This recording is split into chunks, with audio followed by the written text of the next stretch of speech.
using biotech. It is just as difficult.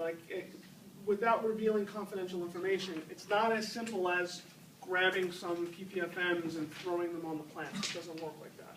It's very complex. If you know microbiology, you know that there are many different types of bacteria, even within a subclass of bacteria. Some work better than others. How do you make a seed coating out of a living material? Huge problem.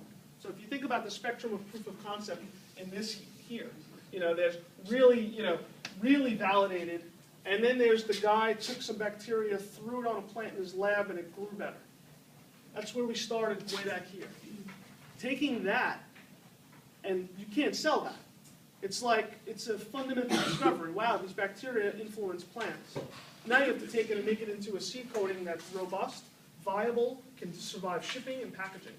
So having lived in the medical biotech world and the ag biotech world, it's just as difficult to prove that this stuff is going to work as it is to prove a new device or polymer or a drug, frankly, is going to work. Drugs are a little more costly, phase 3 clinical trials can run hundreds of millions, but it's a tremendous amount of work to get this stuff to actually work in product.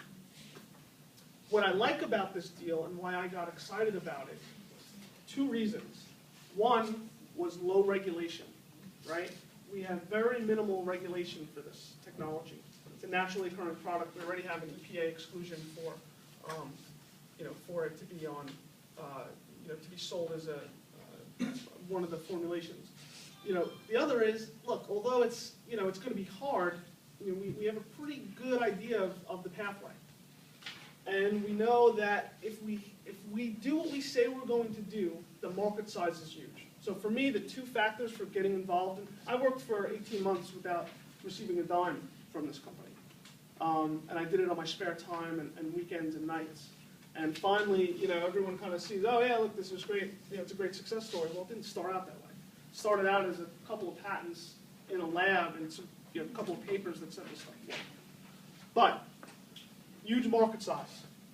If you're going to waste your time building a company, don't waste your time building a company where the market size is, not there, because you will not raise money. So the cool thing about this, low regulation. I think maybe we can get there in not $100 million, but maybe $10 or $20 million we can get a product. And if we're successful, there's a huge hit. The agricultural market is huge. Your patent would be on the coating, then. Patent's going to be on everything. So let's hold but the patent. You can't patent the ppm, whatever it is. Well, you have to patent the technology in its product form. So there's a lot of, I can't go into too much confidential information, but, and we'll do this in our example today, when you think about any product, someone name a product, tangible product. Anyone get anything? Just yell something out. Phone. A phone, right? So when you think about a phone, here's your phone with touch screen and there's a speaker. Maybe there's a special antenna built in. This is a combination of multiple inventions that you can actually try to get a patent on. The special, the combination of this system. But you may also have an individual patent on the antenna. You may have an individual patent on the way that you open the phone. Actually, Apple has a very special way that you open an iPhone. There's a patent on that. There may be a patent on the material being used in the phone. So when you think about any business, whether it's phones or bacteria, there's a whole value chain of raw materials, methods of making, methods of using, systems, apparatus.